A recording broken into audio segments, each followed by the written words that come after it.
I am writing this under an appreciable mental strain, since by tonight I shall be no more.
Penniless, and at the end of my supply of the drug which alone makes life endurable, I can bear the torture no longer, and shall cast myself from this garret window into the squalid street below. Do not think from my slavery to morphine that I am a weakling or a degenerate. When you have read these hastily scrawled pages, you may guess, though never fully realize, why it is that I must have forgetfulness or death.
It was in one of the most open and least frequented parts of the broad Pacific that the packet of which I was supercargo fell a victim to the German sea raider.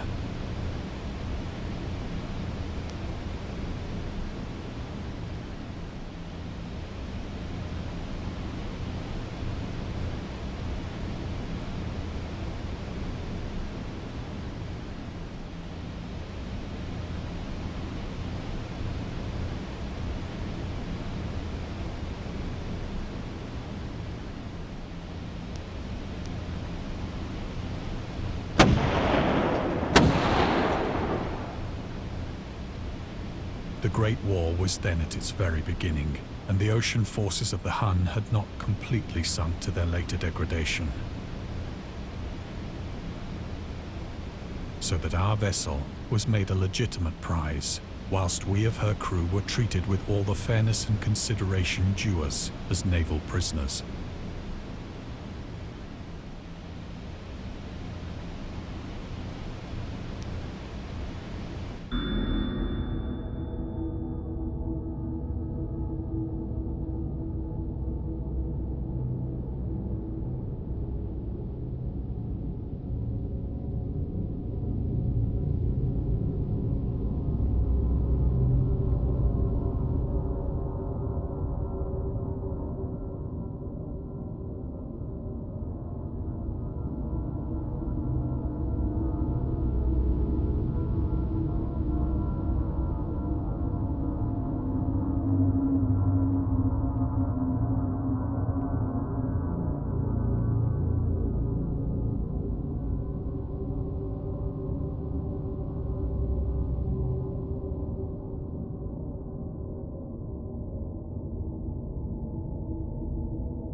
So liberal, indeed, was the discipline of our captors, that 5 days after we were taken, I managed to escape alone in a small boat with water and provisions for a good length of time.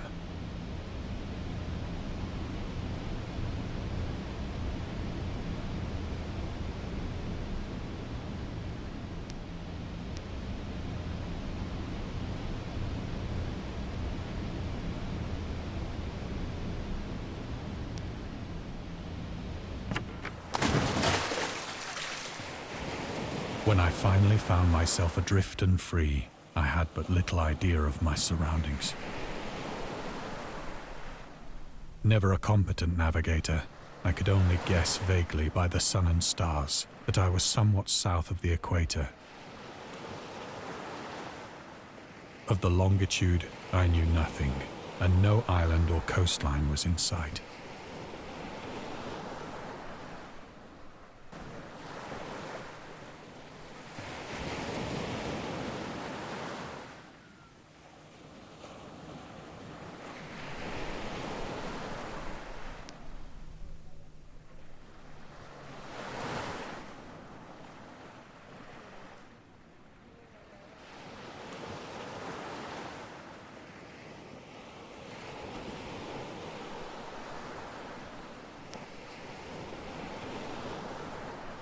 The weather kept fair, and for uncounted days I drifted aimlessly beneath the scorching sun, waiting either for some passing ship or to be cast on the shores of some habitable land.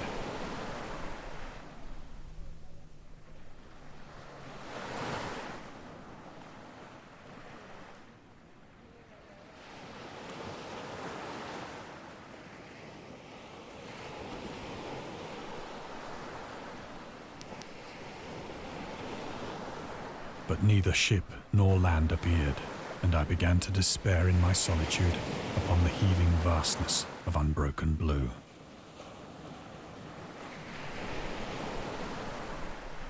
The change happened whilst I slept.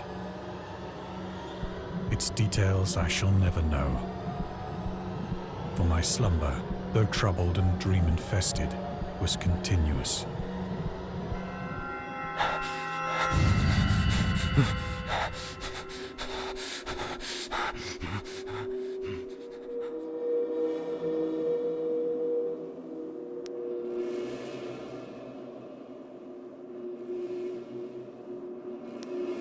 When at last I awoke, It was to discover myself half sucked into a slimy expanse of hellish black mire, which extended about me in monotonous undulations as far as I could see, and in which my boat lay grounded some distance away.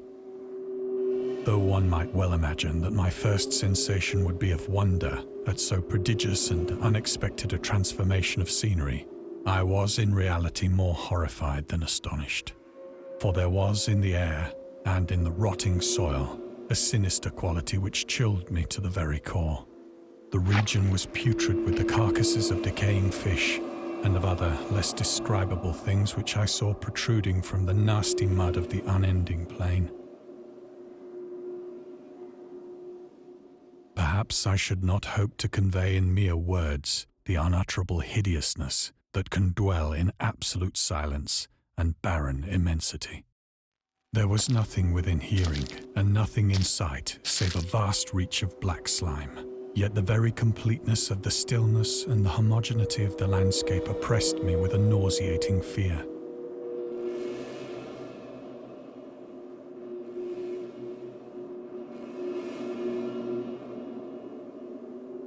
The sun was blazing down from a sky which seemed to me almost black in its cloudless cruelty, as though reflecting the inky marsh beneath my feet.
As I crawled into the stranded boat, I realized that only one theory could explain my position. Through some unprecedented volcanic upheaval, a portion of the ocean floor must have been thrown to the surface, exposing regions for which innumerable millions of years had lain hidden under unfathomable watery depths. So great was the extent of the new land which had risen beneath me that I could not detect the faintest noise of the surging ocean, straining my ears as I might. Nor were there any seafowl to prey upon the dead things.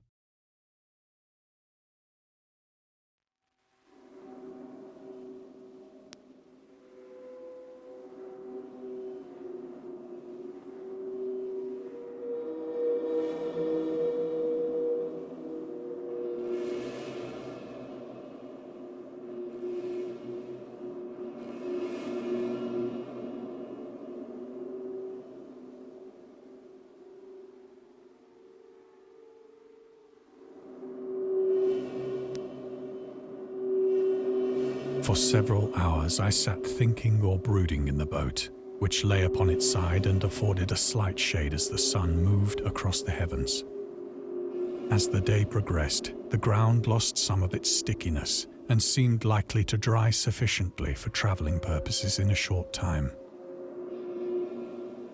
That night I slept but little, and the next day I made for myself a pack containing food and water, preparatory to an overland journey in search of the vanished sea and possible rescue.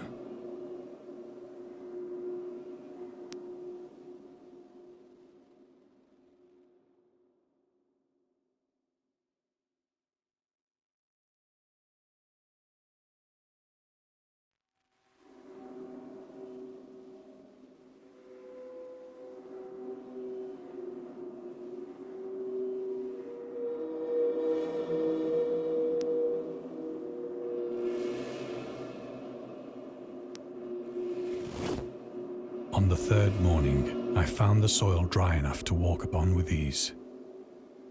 The odor of the fish was maddening, but I was too much concerned with graver things to mind so slight an evil, and set out boldly for an unknown goal.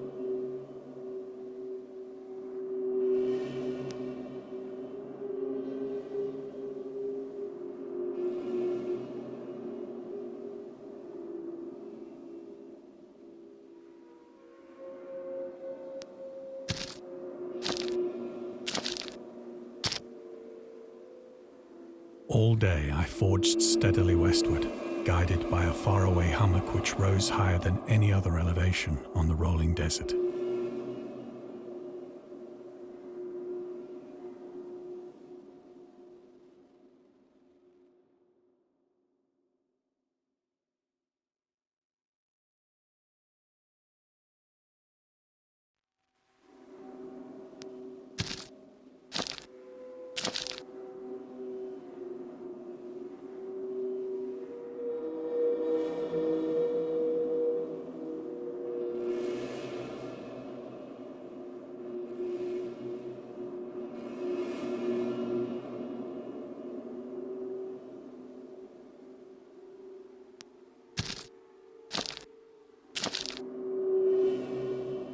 That night, I encamped, and on the following day still travelled toward the hummock, though that object seemed scarcely nearer than when I had first espied it.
By the fourth evening, I attained the base of the mound, which turned out to be much higher than it had appeared from a distance. An intervening valley setting it out in sharper relief from the general surface. Too weary to ascend, I slept in the shadow of the hill. I know not why my dreams were so wild that night, but ere the waning and fantastically gibbous moon had risen far above the eastern plain, I was awake in a cold perspiration, determined to sleep no more. Such visions as I had experienced were too much for me to endure again, and in the glow of the moon I saw how unwise I had been to travel by day. Without the glare of the parching sun, my journey would have cost me less energy. Indeed, I now felt quite able to perform the ascent which had deterred me at sunset. Picking up my pack, I started for the crest of the eminence.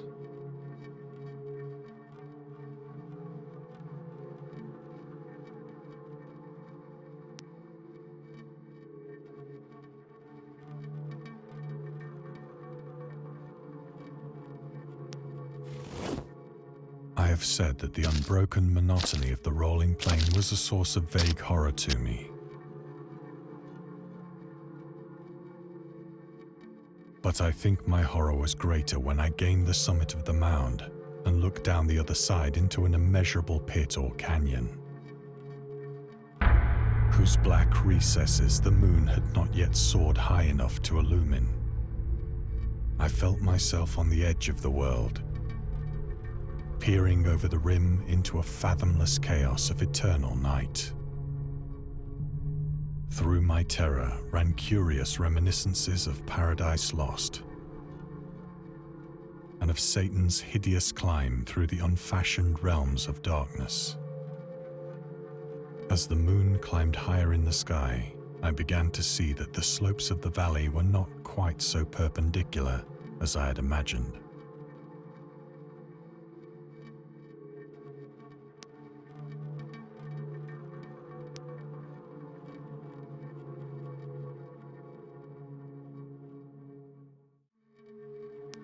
Ledges and outcroppings of rock afforded fairly easy footholds for a descent, whilst after a drop of only a few hundred feet, the declivity became very gradual.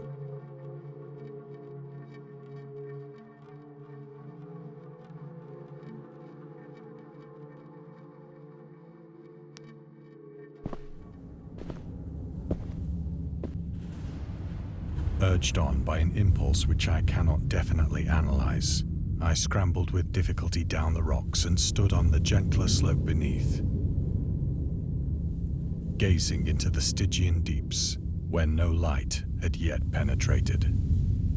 All at once, my attention was captured by a vast and singular object on the opposite slope, which rose steeply about 100 yards ahead of me. An object that gleamed whitely in the newly bestowed rays of the ascending moon.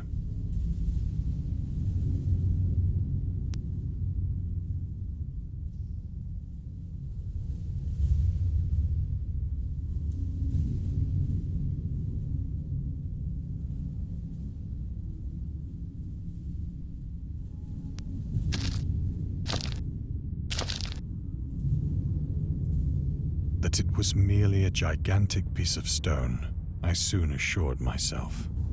But I was conscious of a distinct impression that its contour and position were not altogether the work of nature. A closer scrutiny filled me with sensations I cannot express.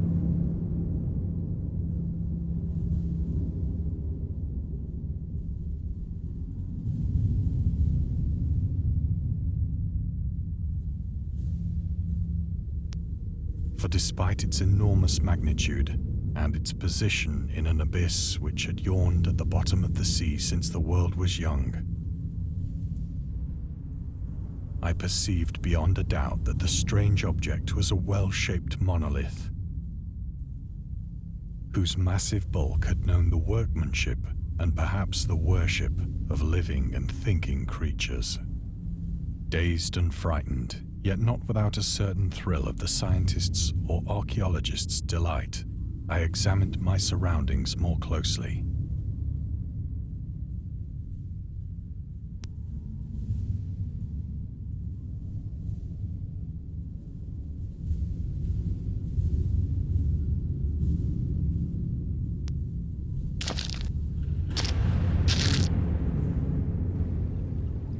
The moon, now near the zenith, shone weirdly and vividly above the towering steeps that hemmed in the chasm.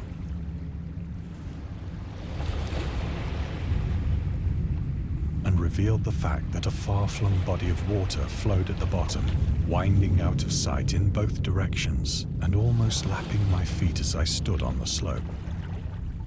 Across the chasm, the wavelets washed the base of the cyclopean monolith, on whose surface I could now trace both inscriptions and crude sculptures.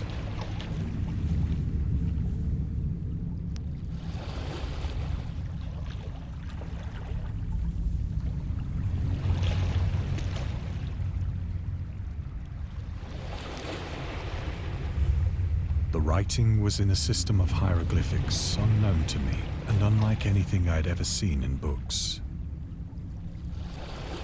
consisting for the most part of conventionalized aquatic symbols such as fishes, eels, octopi, crustaceans, mollusks, whales, and the like.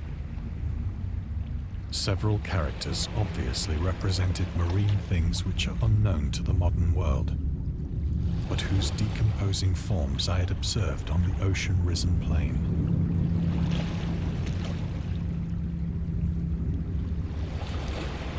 It was the pictorial carving, however, that did most to hold me spellbound.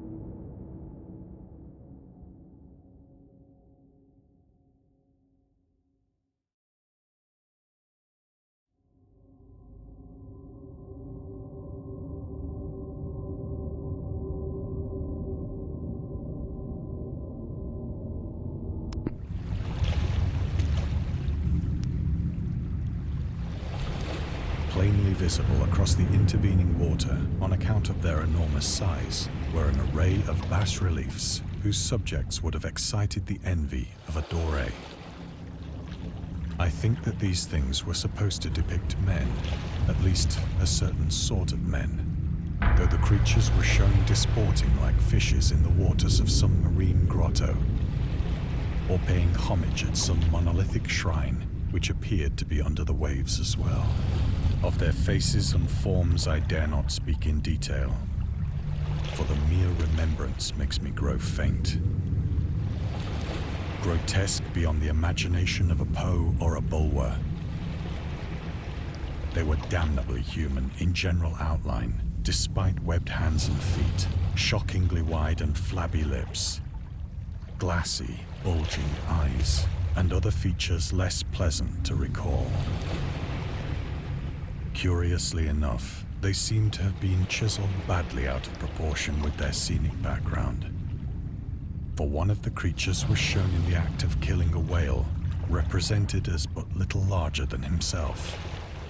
I remarked, as I say, their grotesqueness and strange size, but in a moment decided that they were merely the imaginary gods of some primitive fishing or seafaring tribe. Some tribe whose last descendant had perished eras before the first ancestor of the Piltdown or Neanderthal man was born.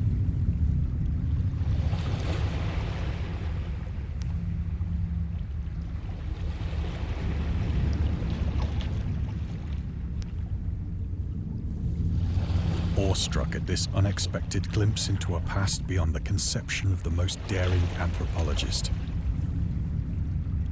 I stood musing whilst the moon cast queer reflections on the silent channel before me. Then, suddenly, I saw it. With only a slight churning to mark its rise to the surface, the thing slid into view above the dark waters.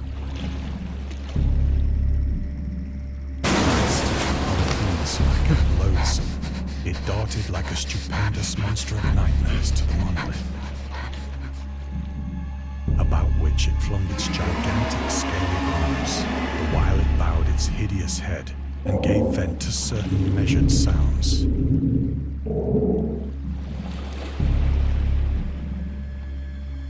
I think I went mad then. Of my frantic ascent of the slope and cliff, and of my delirious journey back to the stranded boat, I remember little.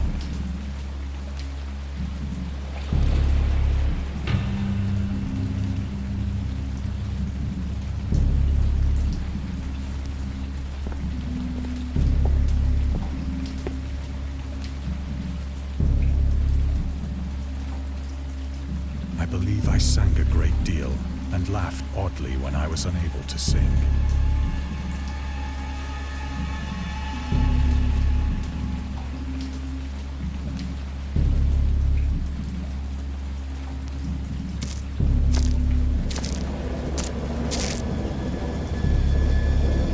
I have indistinct recollections of a great storm sometime after I reached the boat. At any rate, I know that I heard pearls of thunder and other tones which nature utters only in her wildest moments.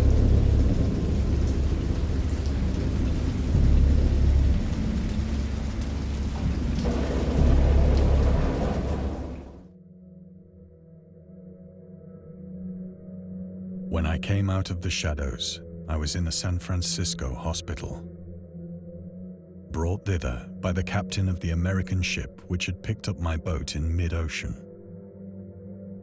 In my delirium, I had said much, but found that my words had been given scant attention. Of any land upheaval in the Pacific, my rescuers knew nothing. Nor did I deem it necessary to insist upon a thing which I knew they could not believe.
Once I sought out a celebrated ethnologist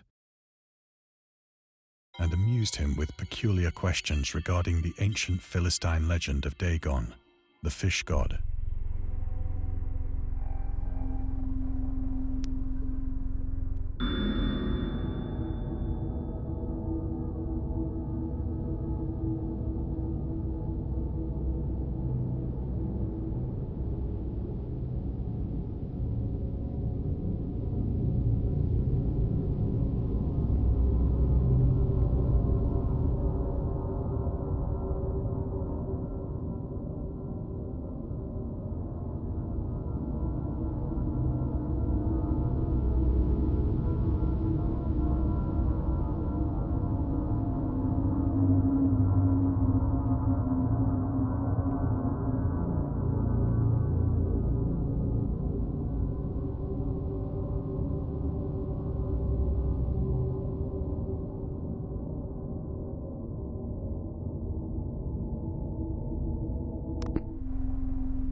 But soon perceiving that he was hopelessly conventional, I did not press my inquiries.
It is at night, especially when the moon is gibbous and waning, that I see the thing.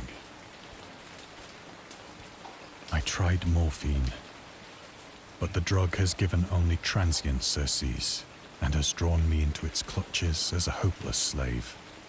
So now I am to end it all, having written a full account for the information or the contemptuous amusement of my fellow men.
Often, I ask myself if it could not all have been a pure phantasm. A mere freak of fever as I lay sun-stricken and raving in the open boat after my escape from the German man-of-war. This I ask myself, but ever does there come before me a hideously vivid vision I cannot think of the deep sea without shuddering at the nameless things that may at this very moment be crawling and floundering on its slimy bed. Worshipping their ancient stone idols and carving their own detestable likenesses on submarine obelisks of water-soaked granite. I dream of a day when they may rise above the billows to drag down into their reeking talons the remnants of puny, war-exhausted mankind. Of a day when the land shall sink and the dark ocean shall ascend amidst universal pandemonium.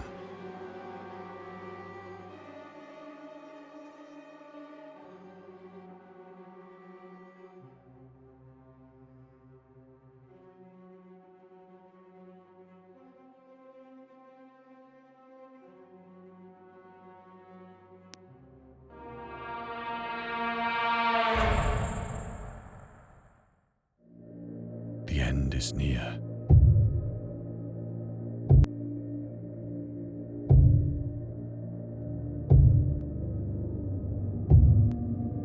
I hear a noise at the door, as of some immense slippery body lumbering against it.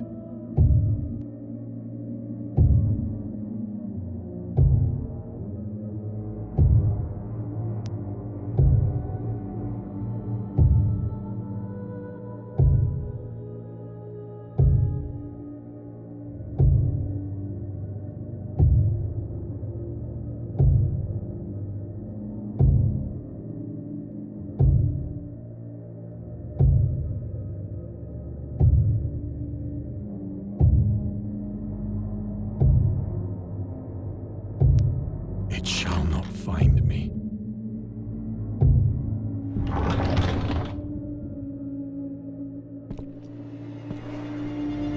God, that hand!